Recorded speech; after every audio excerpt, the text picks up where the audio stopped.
Yes, hello everyone. This is the Regional Africa Group in the Cohere Labs and Science community.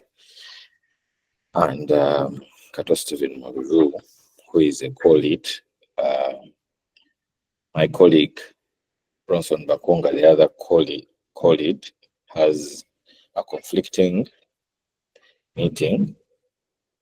So today's session we are hosting Mrs. Asio Evelyn Patra, who is doing research studies at Makerere University, where I got my undergraduate bachelor's from. And in our community, we're trying to grow the space in the African AI landscape by hosting people, those who are researchers, enthusiasts, engineers, because we know we don't have a lot of resources to teach. So whoever we get interest from, we bring them in the Cohere Labs community. We give them a platform. Those who want later on can collaborate on projects in the community or across, with people in the Cohere ecosystem, the researchers, the engineers. Cohere itself and Cohere Labs are known among the top 10 known labs in the world in AI. They do cross-collaboration research with a lot of top researchers from MIT, from Miller, from DeepMind, Stanford, and so forth. So in this community, you're going to find, if you join, you find a lot of people from Imperial College London, Princeton, like a variety. For example, we have a summer school, and next month, so we have people from OpenAI, people from World Labs working under Fefeli. We have people from DeepMind, Meta, and so forth. So the community, provides those opportunities for people. Especially, it's good for Africans because you get a chance to work with leading researchers just through the community.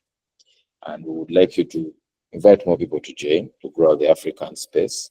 Because if I didn't join, for example, this community, the models that Uganda is trying to build for its own wouldn't be there. I wouldn't have the confidence and knowledge to help the team of engineers that I'm working with here in the country. So there's a lot we can do. So as that is that, we are going to give the stage to Mrs. Evelyn to take us through her work. And 10 minutes or 20 minutes to the top of the hour, we will leave the session. She will decide. We leave the session for questions for those who have any. So I would like to invite Mrs. Evelyn to give us her presentation. Okay. Hi, I'm called Evelyn Asio Patra, and I am a UX designer and researcher. I'm a data analyst, research fellow, doing my PhD right now with UNIPH, Uganda National Institute of Public Health. It's a PhD in Public Health Informatics. I'm also an assistant lecturer with the College of Computing and Informatics Technology at Makerere University. I'm also an enthusiast for women in STEM and a mother and a pastor with Worship Harvest Ministries. So today we are going to be talking about just the low adoption rates of AI amongst women. So that's like describing what the gender gap is. And I'm here on behalf of Uganda Women in AI. So I'm going to be telling you exactly what is AI, what is adoption of AI. I'm going to talk about the gap generally, and I'll bring it down to Uganda. Then I'll talk about why is there a gap, gender gap in adoption of AI. I'll also talk about how we can bridge that gap and introduce to you Uganda Women in AI. So according to Joseph Sering, one of the researchers in 2018, he said AI is a tool. It's a tool that has been designed, developed to help or to assist or even replace decision-making processes through analysis of data and prediction of the best value for a designated outcome variable. And this can be done through an interface. Like you can see on the side here, this is an interface that a woman is accessing and using. It's built with AI. So this is what AI is. It's a tool. And what is the adoption of AI? Adoption of AI is a process. It's a process.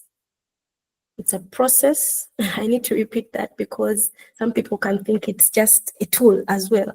But it's a process by which anyone or an organization or a community gets to use and integrate AI tools in their daily activities, in operations, in anything they want to do. So just applying or integrating AI in whatever they are doing every day so as to improve their outcomes or efficiency, decision-making, and the experience of doing what they do. And there are very many other definitions, and I'll just hint on World Economic Forum. They say AI adoption is understanding, accessing, using, and accepting as acceptance by individuals or organizations to do certain tasks that mimic human activity with technology. That's World Economic Forum. And OECD also says AI adoption refers to the extent to which organizations or individuals embrace and integrate artificial intelligence technologies into their operations, services, and daily tasks to enhance performance and decision-making. The important thing here to note is that people are bringing the tool to their lives. There has to be some sort of use. Applying this to something they're already doing. That's what we call adoption. And something you need to note is that it can be measured. When they say the extent to which it is adopted, it can be measured. So what's this gender gap? Globally, we have found that about 11% of women use generative AI, although it jumped to 33% in 2023. And for men, it is 44%. So when you see the men who are adopting AI for their daily work, for their use, or anyway, daily work, compared to women, there is a gap. The men are higher in adoption than women. And research shows that this gap is closing very fast. And it's predicted that the adoption of women's adoption of AI is expected to match or exceed the men's adoption globally between 2025 and 2026. However, when we look at the daily use, like it's part of you, you almost can't do without it. Maybe that's what we want. You almost can't do without it. 34% of women use it daily and 43% of men. That's globally. When we move to regional level, for example, in US and Europe, women's AI adoption tripled in 1 year. And it's expected that by the end of 2025, both men and women will adopt it equally. In Europe, it's likely that men's adoption rates will match men's adoption rates within 2 years. So there's still a gap there. When we look at Africa, Africa is unique because the gap is really, it's obvious, okay? So What I realize about Africa mostly, the data is not so much, but let's see what they have to say about women's AI adoption. It is low. It is really low. About 86% of women across all the countries lack basic AI proficiency, and 60% haven't had digital skills training. So they're not even aware about AI. They hear about it, but they don't even know what it is. So there's no interest. There's also an access gap. About 50.2% of women lack or have poor internet access, and 34.7% don't own a digital device. That is women in rural Africa. And they are the most affected anyway. Also, a leadership gap.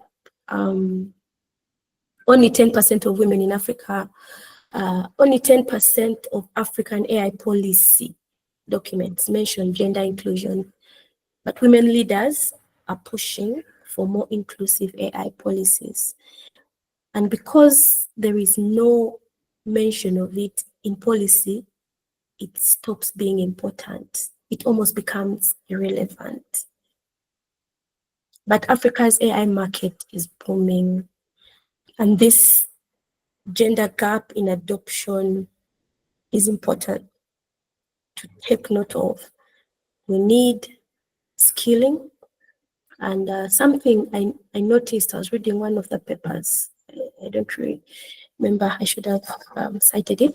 The data, they had a survey, consumer expectations survey. It showed that 50% of men use generative AI tools compared to 37% of women.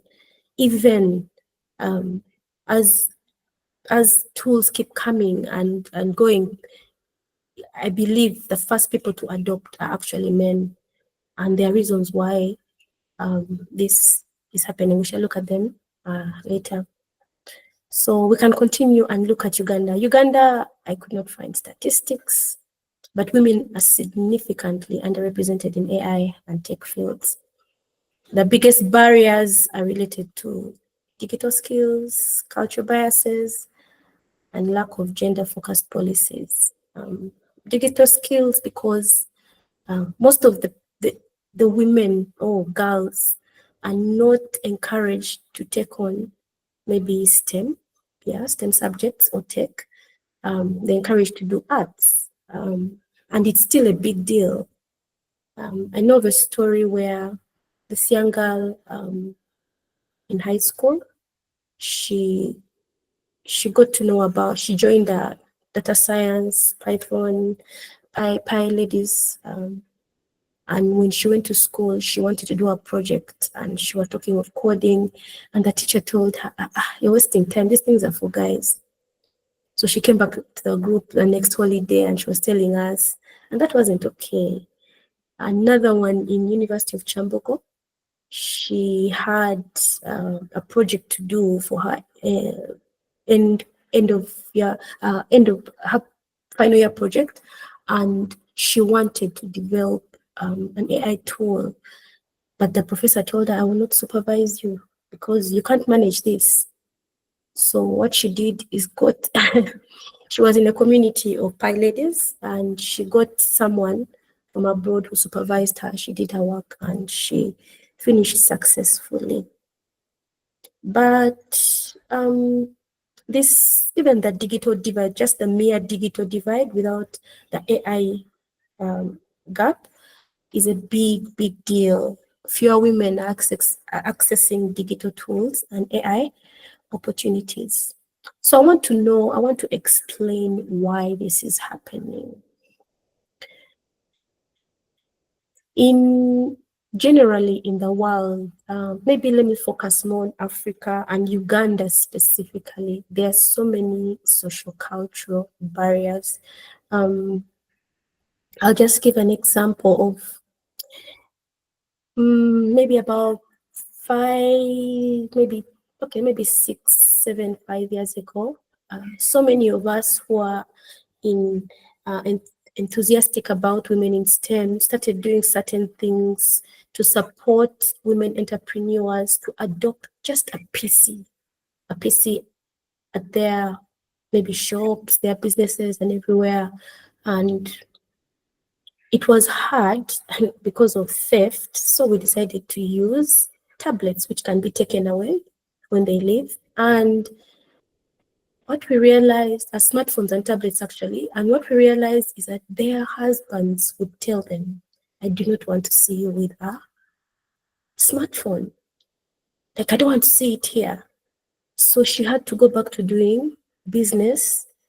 I call it the analog way rather than the digital way. It becomes hard for her to adopt technology in the first place, and then how will she adopt AI?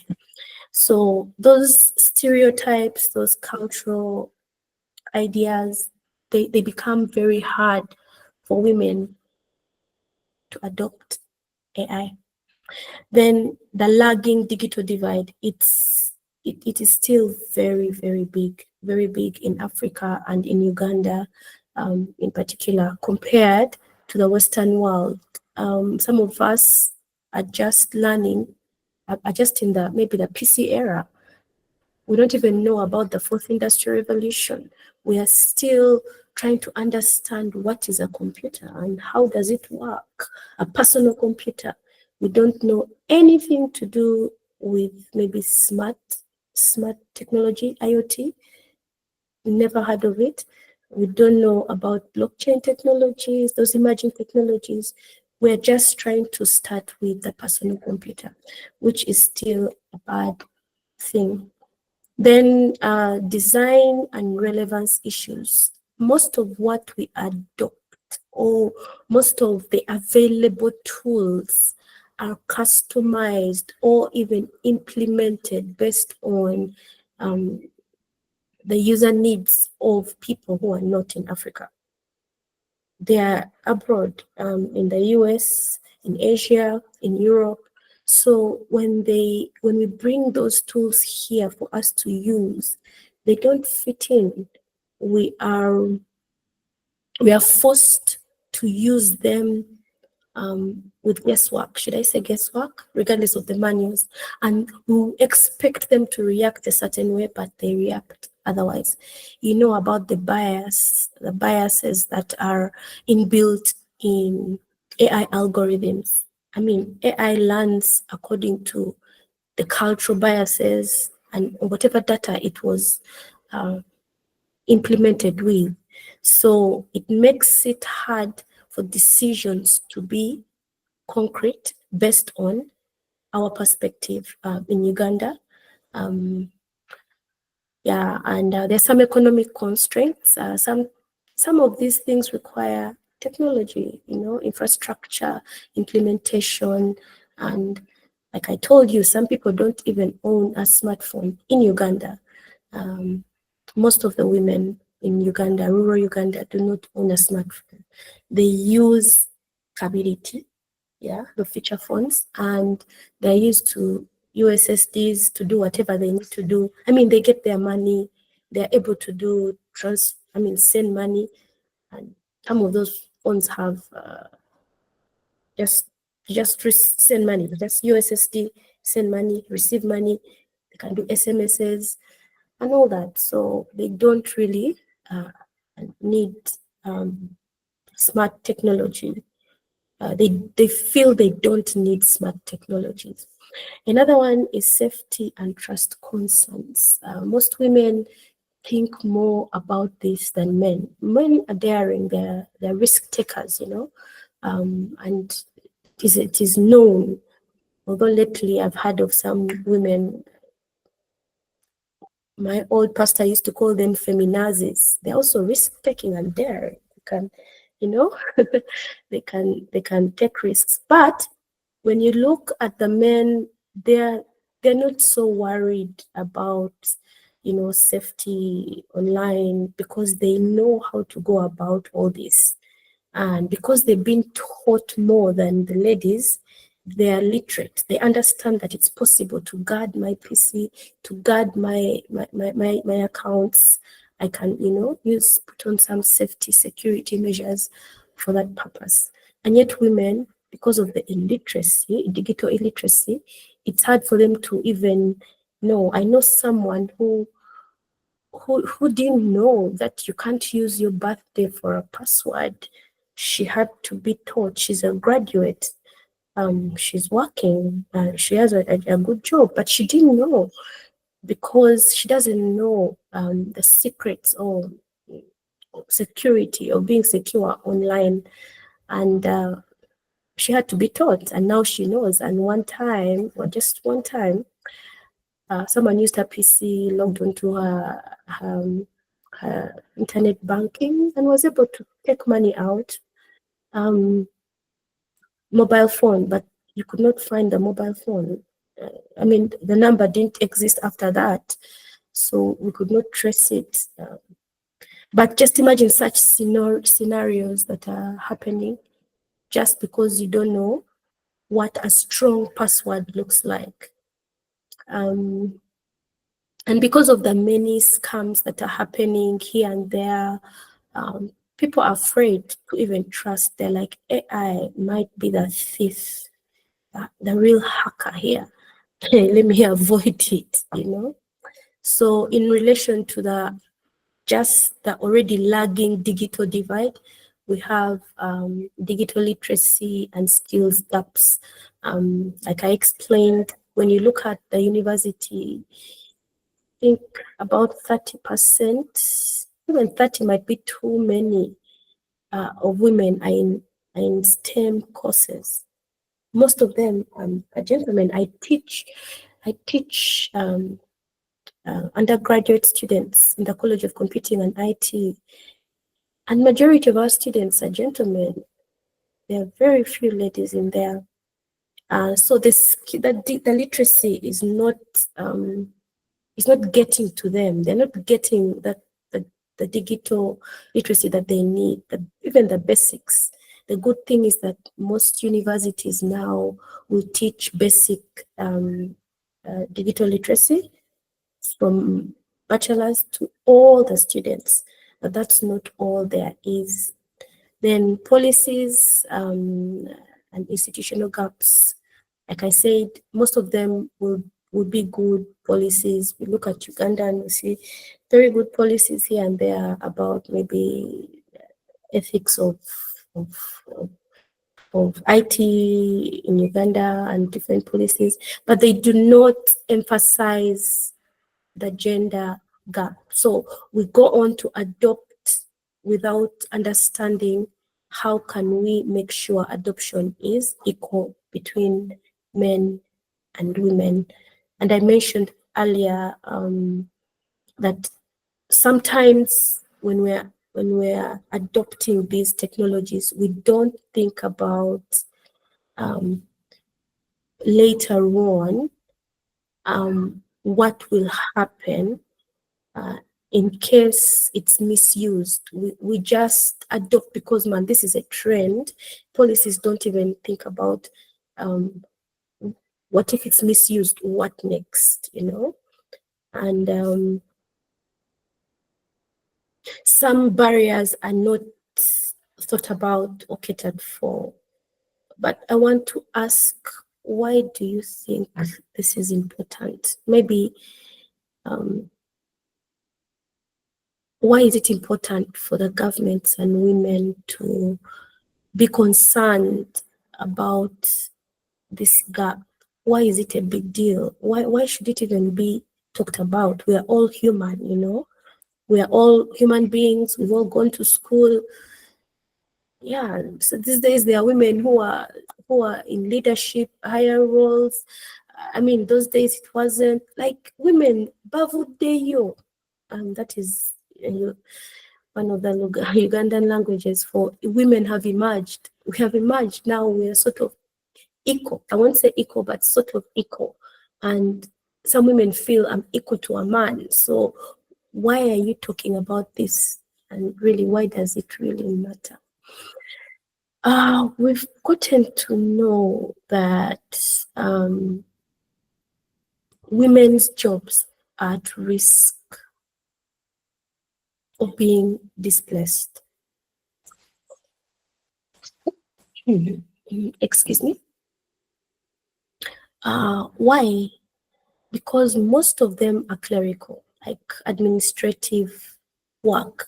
And it is said that these are 3 times more likely to be disrupted or transformed by AI than the ones that men actually have or do. And you know, when you look at the African women, we depend highly,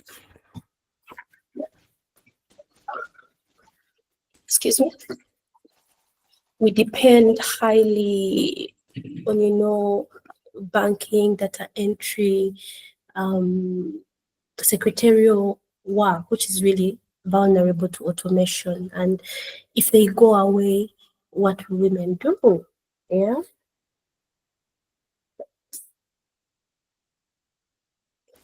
What will women do?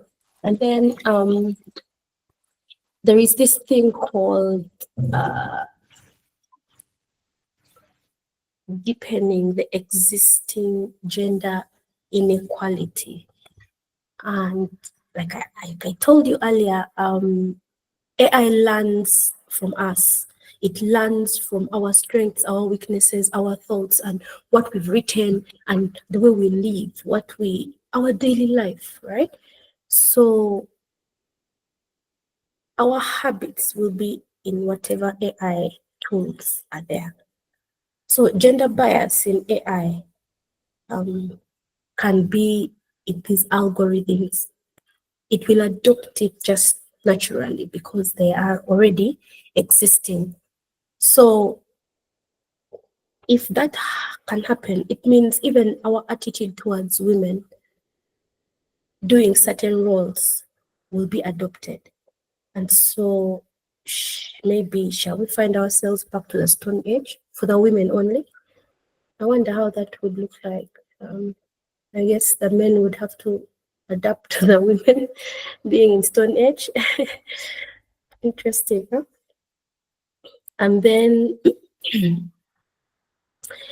when it comes to development of AI, majority of the people who are into this are men than women. Women make up only 60% of AI professionals in Europe and the UK, and the number is even lower in sub-Saharan Africa. Fewer women designing AI means more male-centric tools and blind spots. Shall we be able to use AI? I wonder.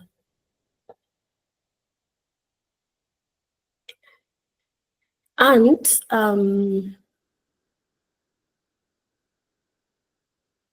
this is a repetition. I will ignore it. So if this is such a big deal, what can we do?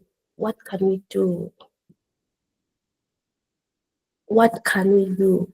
There is so much we can do, so much. We can just copy what did the US do and do exactly that. We can copy from Cohere and do exactly what they did. But I want to focus on these 6 things. Number 1, localized AI education for women. By local, I mean we need to understand our own gaps, why they exist, to what extent, how badly they're influencing us right now, and then adapt the education of AI for women to that. We might focus more on maybe teaching them to develop AI, and we take so long the wrong direction. If we can just teach them how to use AI and realize they can even max it better. I believe that if you can tailor whatever you're doing to the right audience. I am a user-centered design freak. I focus on who is going to use it, and I want to do it exactly for them, what they need, and I want it to come out in that direction. This person, this group of people, they are the ones I'm designing for, I'm implementing for. So I want them to get it that way. So if we can just understand our own gap and how badly off it is, or how much impact it has had on us, we can be able to tailor various courses that can support the women, to rise and bridge this gap. We need to ensure that our policies, all our policies related to the digital sphere, are gender sensitive. It has to become natural that we have to consider this, because when we do, we are going to be dealing with so many stereotypes. First of all, we are going to be dealing with so many solving so many biases and issues that would have that would have disorganized or would have widened that gap further. And if it is clear in policy, it will mean that we can easily bridge that gap and be able to include women more in the usage of AI or adoption of AI. I believe this faith-based and grassroots AI literacy movements, I I believe that the place where you find most women compared to men is in the church, in the mosque, in areas of religion. What do I call them? Places of worship, let me say, worshiping God, in churches, in mosques, in such areas, you find more women than men there. So can we start bringing in awareness, conversations of AI, and maybe courses within there, so that women can start understanding what AI is and how they can use it, and start, when you look at the last point down, focus on practical AI application in professional settings. Like, we start bringing in tools in those communities where they will use them and they will become daily. They will start using them daily and it become part of their daily lives. This is a similar thing when you look at the last point down. I was saying that in our regular task, like when we're working with national level, can we have tools that we can use? Because when you like URA, so many women are in business, they use URA. And if AI is adopted at such level, they'll be forced to use it. We can increase the number of women using or adopting AI daily. Then building trust through storytelling and testimonies. I have known for so long that if you want to increase the number of women in STEM, you need to have role models who are going to show other girls and women that, guess what? Even women can be in STEM and thrive, So if we can have such communities and such programs that can show that women can use AI and be efficient, they can use AI and this can be trustworthy, you will see that many will adopt AI daily. And then awareness and understanding, just generally, at national level, at regional level, district level, within organizations, we have campaigns that are just there to show women that, you know what, this thing doesn't hurt, it doesn't bite, You've had this, you've had that, but the truth is these are myths, and what is true and what is not true. Just help them understand it won't harm us. Okay, so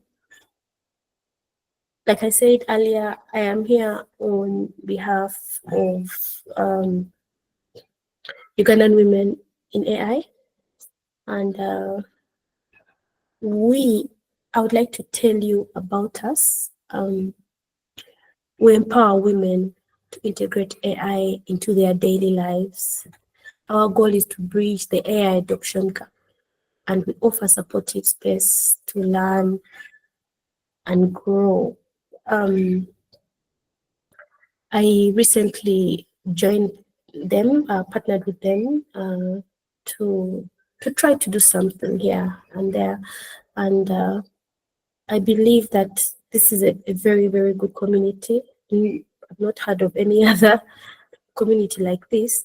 Most of them are focused on skilling for women to start developing, or getting women to start, trying to, they just create AI and here and there. But what about using it? And there are very many experts using AI in this community. There are many ladies, over 30 women, and these are just our working groups. We are divided into 4 working groups. AI for social good, where we leverage AI for social impact in healthcare, education, government, environment, agriculture, and just bring people to use AI within those areas. Then there is responsible AI, where we want to discuss and cause maybe reform in policies and here and there about the ethics, the regulation, the governance, and the privacy of AI. Just maybe think tanks here and there, talk about what could be, what we can do, what we shouldn't do, why shouldn't we engage this, and how is this impacting so and so and so and so, and women, um, recently, at my workplace, we got a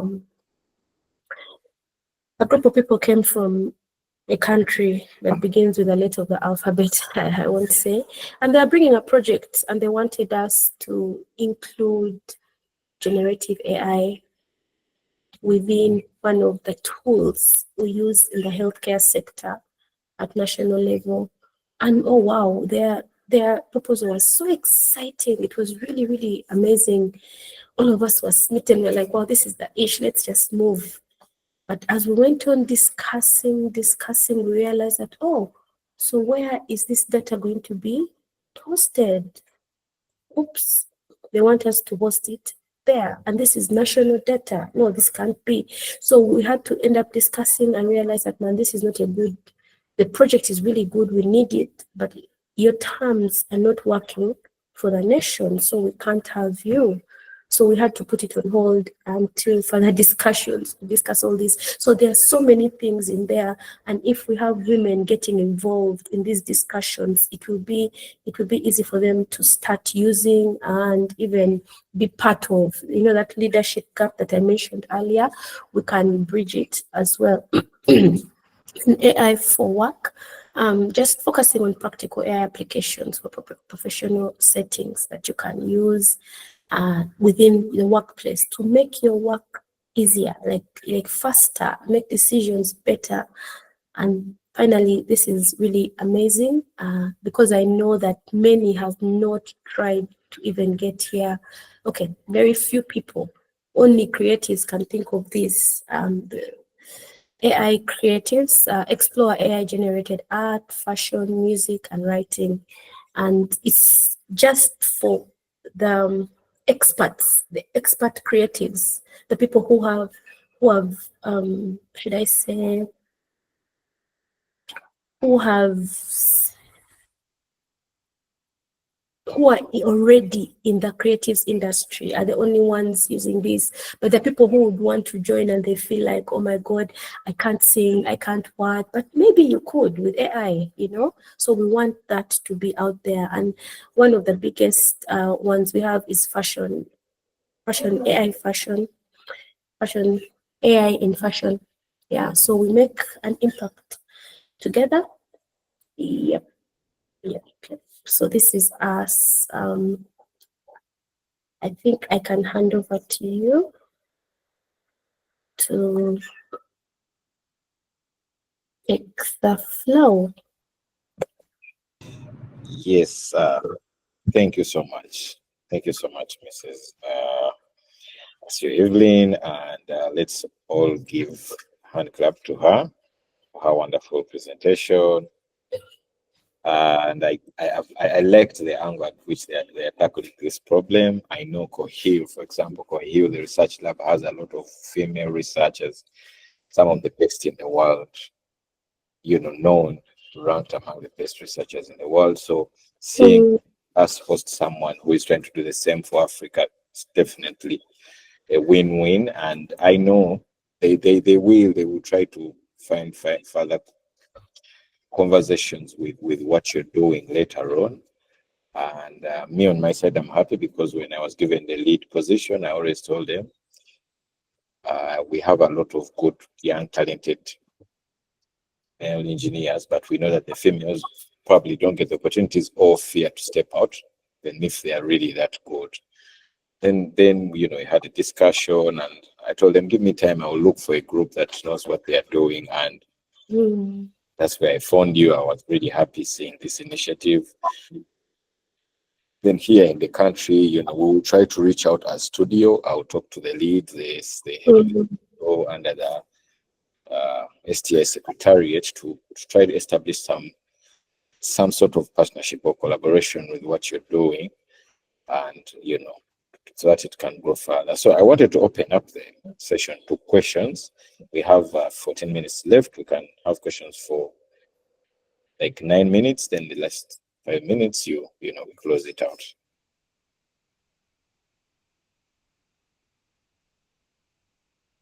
So anyone who has any question, you can put it down.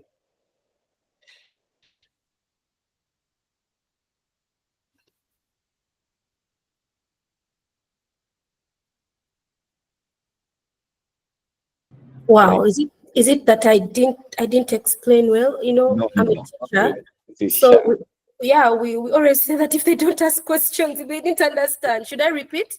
No, not really. I know they did, but I may ask someone like, Aksam has put the hand up. Aksam, kindly ask the question.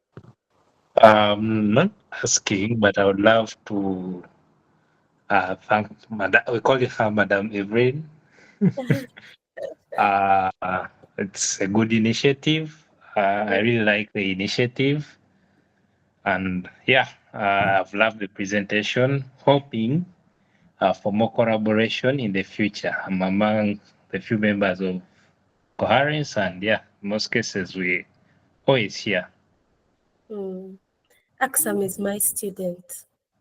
I was. Yeah, you still are. Okay.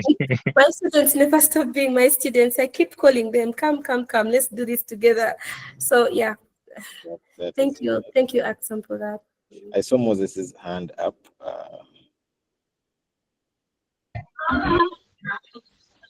Yes. Can you hear me, Mr. Kato? Yes, we can hear you. Okay, thank you so much. Thank you so much. My name is Wandeme Moses. I'm joining you from Kenya. Hi, Moses. Okay. Hi, too. How are you? I'm all right. Yes, I'm fine. So, first of all, I say thank you so much for a good presentation. I have learned so much, and I have gained some knowledge from AI. Okay, I'm in the field of AI and also IT. I'm a graduate in IT. So my question is that when we look at things to do with awareness, so do we need to use what we call practical approach, or we can use theoretical? Because the reason why I'm asking is that when you use practical, approach, some of women can fear.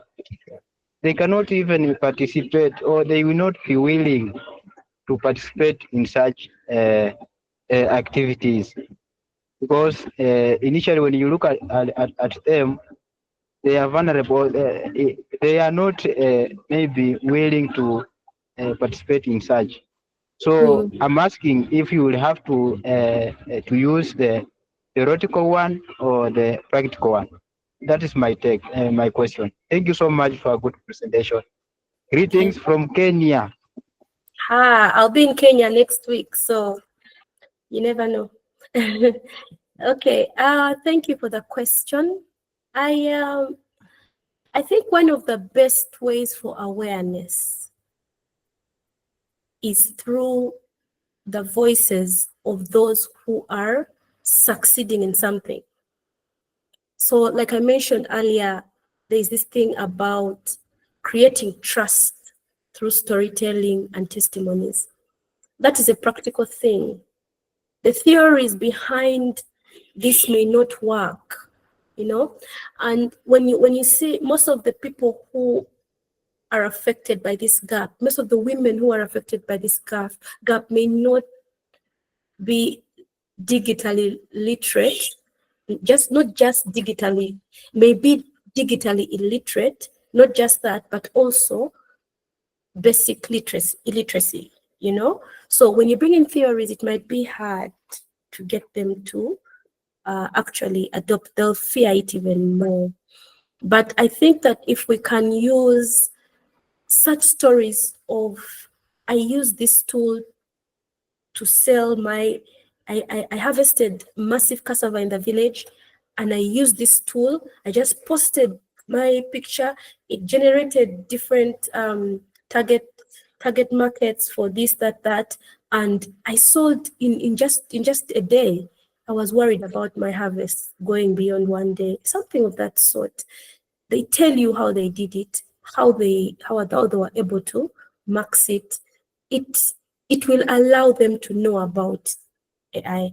Whatever tool it is, if we can get people together, women, to come and showcase how they adopted it, how they used it, what they benefited, all the people who are in that same area will love the AI. I know, I believe.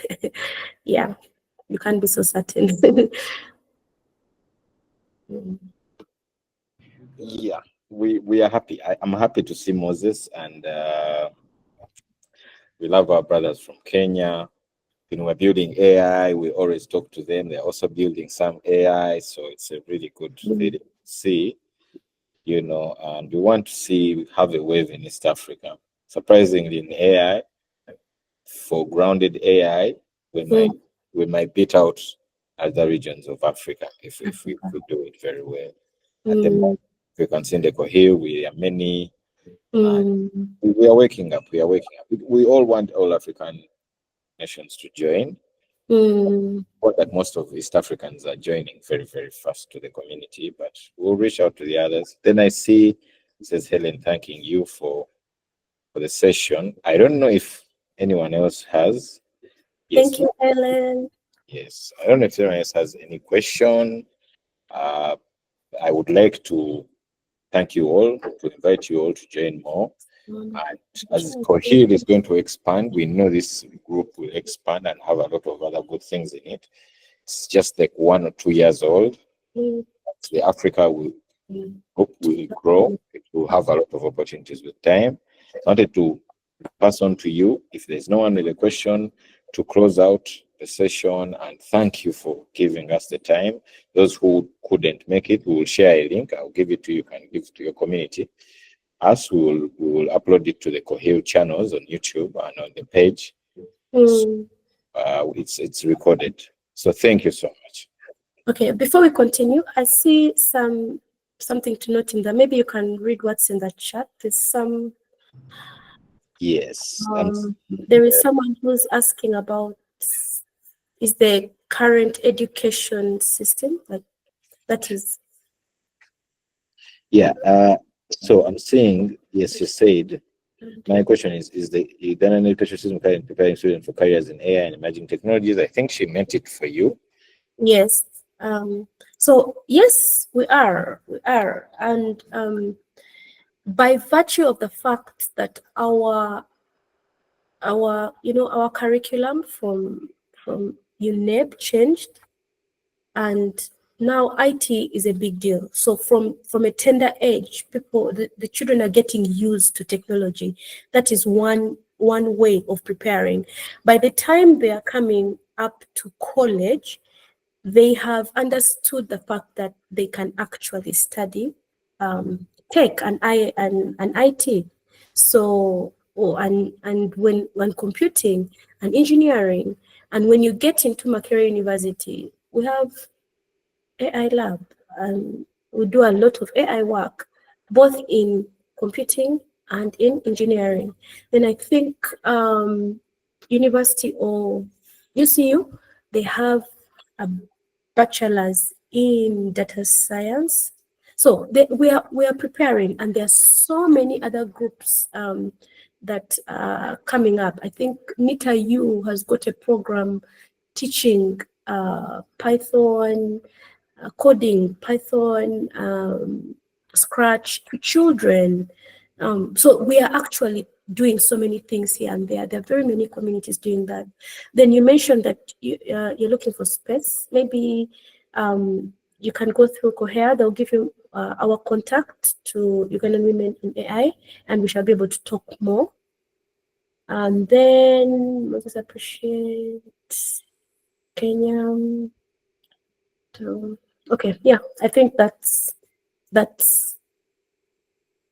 all. Okay, that's all. So you can take over. I think we can end in time. Yes. Thank you so much, Mrs. Evelyn. I would answer this last one. Mrs. Juliet says, thanks so for the wonderful presentation. I didn't have a question as per se. I'm currently doing a short course in artificial intelligence and career empowerment, and I indeed am in need of an avenue to learn more practical. I would appreciate. Yes, so we in Cohere have what they call IA projects, IA expeditions, group projects where you will get hands-on with artificial intelligence. That's what I know. So if you're in the community, you will always find, and surprisingly, as I said, you're going to learn from a researcher at Princeton, a researcher at MIT, a researcher at Cohere, that's itself. You're going to find like leading edge talent versus new people who are just joining. It's the best place. Cohere is the one that has trained some of our engineers through the community to build Uganda's first local AI LLM, right? So if it's not for Cohere, guess what? It would take us a long time at the moment, right? We have Makerere doing a lot of AI work, but concerning large language models specifically, there is not much work that had yet been done in the country, but we've managed to do it because we joined the community with a lot of researchers. So for you, if you want that, Cohere has it covered. They also have what they call LLM University. You can just check it online. It's called LLM University by Cohere. Let me share the link. So there they have courses where you learn the basics of how large language models work and the techniques you may use in your career, which is in the business field. So I've shared in the chat. Anyone can copy that. Yeah, so Moses has shared his contact. Please, those who can, you can pick it.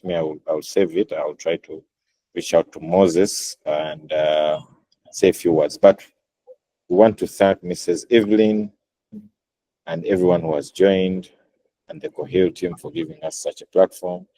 I'm sure, Mrs. Evelyn, we are going to keep in touch for a longer time. Oh, yes. Yes, Yes, that's true. So, I want to wish you all a good day or a good evening, depending on the time zone you're in. Thank you so much.